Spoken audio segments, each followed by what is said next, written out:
Hello, welcome to this is my podcast, episode 3, Matt Martin, man. This episodes talk about dissipated news in the UK, to explore the stories and give a their opinion about the news that is out there. For dissipated news, several people and news affects lives instead of what reported. Generally, as many of us already know, we are underrepresented in the media. So the aim of this podcast is a way for to trust the palace. The first story is from BBC. And its headline is No Budget for Assisted Dying Service.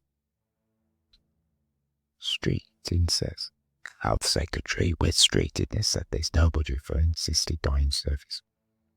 Trump is now really backed in the landmark vote on Friday. Street, who's once one of the most senior opponents of the legislation, posted a lengthy message on his Facebook page explaining why he voted against the legislation. Amongst other reasons, he said there was already lack of access to high-quality end-of-life care on top of providing finances within the NHS, which could add to the pressure faced during patients. Streeton said he would make sure that we do a good job with it for the country. If the legislation becomes law, but you were, of eight MPs, had made the one choice, the government remains neutral on the bill, which cleared the Commons with a majority of 23 votes on Friday and will now be scrutinised by the House of Lords. MPs were given 3 votes on foot. Campaigners favoured the bill say will give 10-year-old adults the choice of how they want to die and prevent painful death, with critics arguing against people being coerced into seeking an assisted death. In his Facebook post, as Richard reported most of their times, Streeting quoted former Labour Prime Minister Gordon Brown. Its position that there is no effective freedom to choose if the alternative option is not available, referring to sufficient. Sufficient end-of-life care provisions, straight promoting the truth is that creating those conditions will take time and money, even with the savings that might come from assisting if people take up on the service. And he feels uncomfortable with about savings in that context. To be honest, setting up the service will also take time and money, and that is in short supply. These the budget for these policies is about prioritising. If this is a tiny series of choices and trade-offs, I think we've made them on more.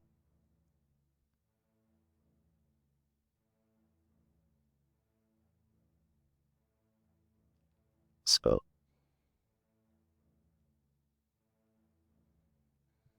is that just the story? I know. Let's say it's a surprise, but not really. I haven't said that. It's only gone through its first vote, so the idea that they would have allocating budgets for such services just not really realistic anymore. And let's face it, it's not as if this was built for by the individual MP. It wasn't like any of the parties last election actually had it on the manifesto. It comes a time when the government clearly said the steps had to be made and they're still trying to push through wherever they could. What I would say is, like I said in previous episodes, if it does eventually pass into legislation, they will need to provide a budget for a dedicated service and infrastructure, as is already said in the quotations. I don't always, as I said previously, what I think is that they'd have to seriously look at broadening the water protection services in addition to capacity and specifically about going at adapter spa. Any legislation that I think adapter brings through is specific parameters of the capacity checks, specifically around that legislation. And serious betting service, if more, this is just my opinion, if everyone around that individual, when those conversations have been made, including financial checks and background checks, etc. and so forth, because there's such an issue, as is already stated, it is quite about coercion. That's such a major issue. That it's going to be very, very difficult, and it's right, it's going to take a lot of time. and some money to build such an infrastructure and a service, and it just expose the NHS in its current state, or even at the peak of its powers in terms of being efficient and etc. and so forth to deal with this on top of what we've got to deal with. It's just realistic. So I think, as I said previously, that for those on the side of the argument for starting understand it's not an argument. It's not legislation that I would vote for, although I try for Afghans and other people do feel passionately about this legislation and understand why they do. But I think that it's such a wieldy piece of legislation in terms of actually to build the infrastructure and the services. I really think it's a danger for this doors box. Safely increase the process.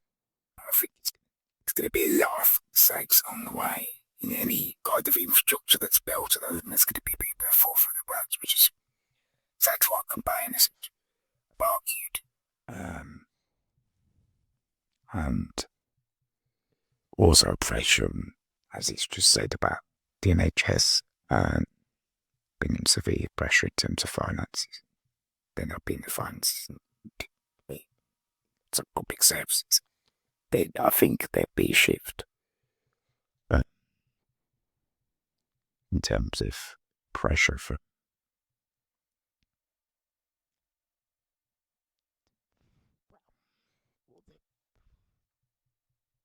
aspects like the kind of create almost like an environment, arguably of coercion, in terms of if services are out there and there isn't support out there to effectively support supportive care, there's an issue with funding around hospices, etc. and so forth. Those funding issues don't seem to have a solution that's around the corner anytime soon. So if we carry on down this road, then you've been given the spectre of assisted dying into legislation, then you're almost creating a climate where people feel as if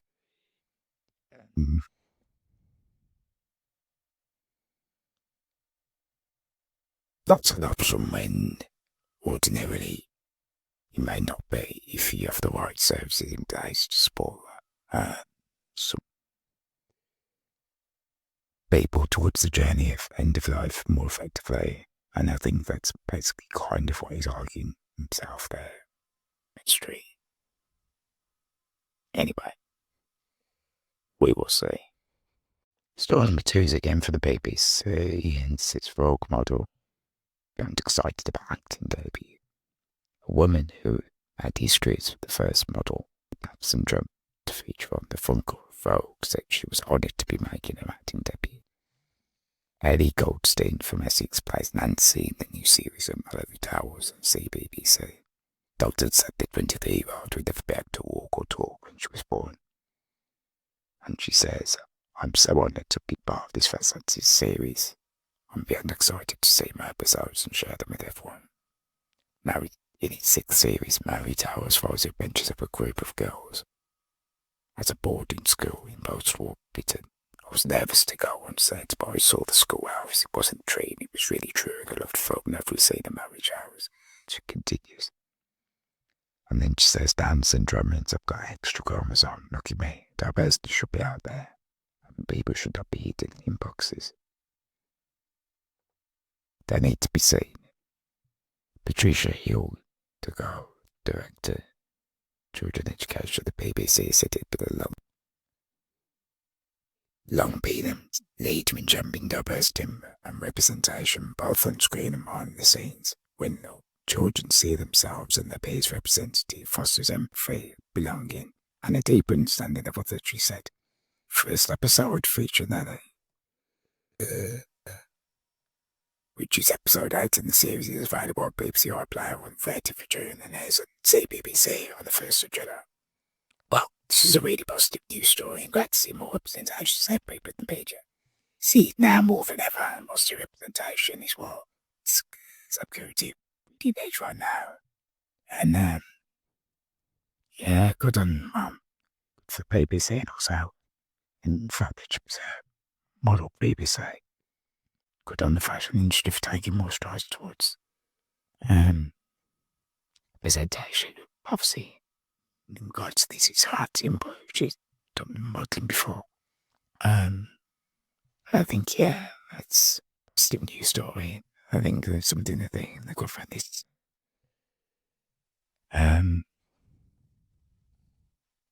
it's to look out when it's talking about disabled people's quality of life and what's possible if you support people in the right way, etc. and so forth. You know, modelling, acting, I'm sure access to work would have been, I'm not sure, but I'm guessing maybe.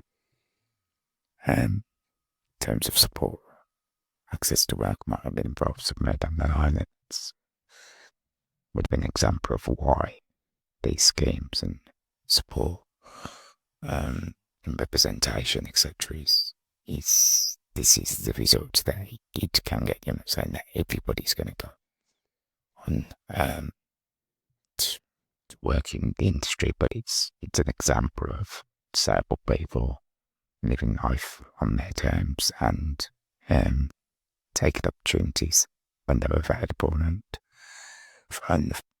living life on their terms. And this is what's possible if disabled people have the right support and in place. So, Prime Minister, are you watching? Sticking with the BBC, the next story. The headline is Tourette's no longer defines me. I'm going to put more music on out to the world. And it says 6 months ago, musician Grace Cooper, 19, was unable to perform in front of anyone. Now she's lead vocalist on the song to raise awareness of Tourette's syndrome and being mentored by a veteran producer who has worked with the Rolling Stones, Led Zeppelin and Duran Duran. Diagnosed with Tourette's in 2021, Grace of Bedford has campaigned for 3 years on TikTok to reduce the stigma around a neurological condition. Yet over the same period, her own tics have worsened, detailing her high-level exams and forcing her to leave her job as a teaching assistant and special educational needs and disability sense school. She says, I was in a big pit of depression. I'd lost all hope and I thought I wasn't ever going to do anything. So what's the point of leaving the house? And she goes on to say a music thing that saved me from my Tourette's. When I play, my tics calm down instantly, music calms me down, I focus on the drum beats and I work out which chords are being played. Music is a massive escape. That is what inspired some hesitant and sure addition to sing as part of the national awareness campaign organised by charity Tourette's Action. She led a choir, Hall of Fame of Tourette's, on a cover version of Nina Simone's Don't Let Me Be Misunderstood. The song was described by the charity chief executive, Emma McNally, as a heartfelt plea for understanding and acceptance from the Tourette's community. Immediately I went, oh my God, this woman's got so much talent, he says. Not only does she have a beautiful voice, but her lyrics were very good, in the sense the melody was excellent, but before that, production was what she did it. Her use of reverb and balancing instruments was quite incredible.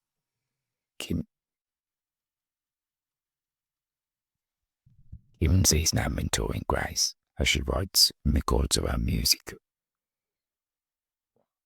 What can I do is help introduce her to some other music. What I can do is help to introduce some other music. Add an instrument and string arrangement, or a bass guitar, he says. She's got a very special talent to join us out. It's a very exciting cause to be on board. Grace released the first single, still arrived in March and has been streamed in more than 50 countries, so as I've been playing an album one night across Bedford. Tending to come to the pit for a performing public. She was writing and recording the music and planned to release an EP in the coming months. Grace says her dream is to come and tour film music to live audiences and continue to raise awareness. I just said, I saw Tourette's as me. I just saw Tourette's and that's all it was. I don't feel like that anymore. I come out sing a song whilst I produce my music and put it out to the world. And that's, again, another positive representation of a good story and the power, Again, what's that babe can do, the right support, but also what they can do, their passion, and upset them with the right support, because we all need support, people. One note said it 2 times, but mark out as if we the only ones that need support, but no one doesn't need it now, say no man's an island. No one does anything without support and infrastructure. And really, she's taking huge strides there. And also, people entrepreneurs really utilising social media so they can both find themselves out there. And in time when, you've got the biggest pop stars in the world, in the last few years, Lewis Capaldi and Easy Shoes, for performance. Last a few years ago, it's again proof of what you can do with perseverance if you just, again, have the right support and ram during. You follow your dream and follow your passion, so yeah, it's another positive story. More power to it. And our next story's Sadiq Khan. And this is from The Guardian. Sadiq Khan has become the most senior Labour figure yet towards the government to drop its controversial benefit changes, supporting the growing Labour rebellion that threatens to derail the plans. The London Mail warned that the welfare bill, which was more than 100 Labour MPs have already to vote against in the Commons next week, will destroy the financial safety net for millions of people. He joined Labour rebels, including senior committee chairs and former Shadow Minister, to call it for the government to bring forward legislation and bring forward the promised 1 million to get more people into work first. However, Keir Starmer said he will press ahead with the overall widespread forward his own party.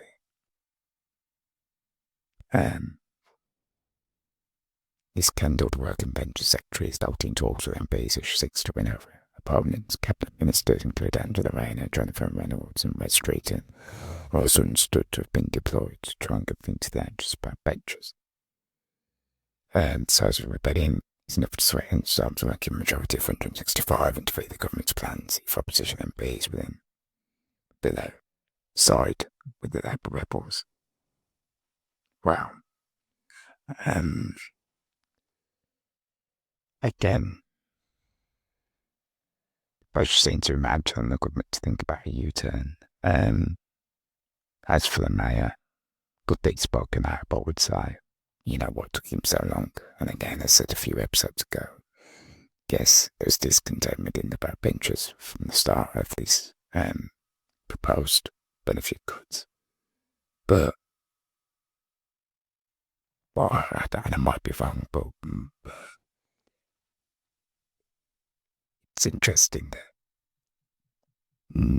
not so long after those 100 disabled people, prominent public figures, signed that open letter with 100 signatories, that the pressure seems mounting more. So again, that shows the other two stories have featured there, the power of positive representation, because it seems like everyone now jumping on this bandwagon and people open their head of boxes and speak that more and more. Again, I know that there have been rebels from the start within Labour benches, but this is one of the big beasts of Labour big eaters really coming out against the government, which you don't tend to see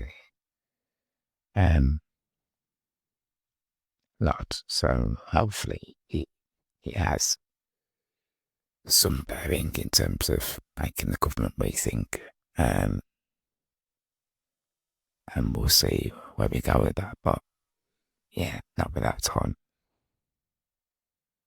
Okay. Thanks for listening. Until next time. Um, so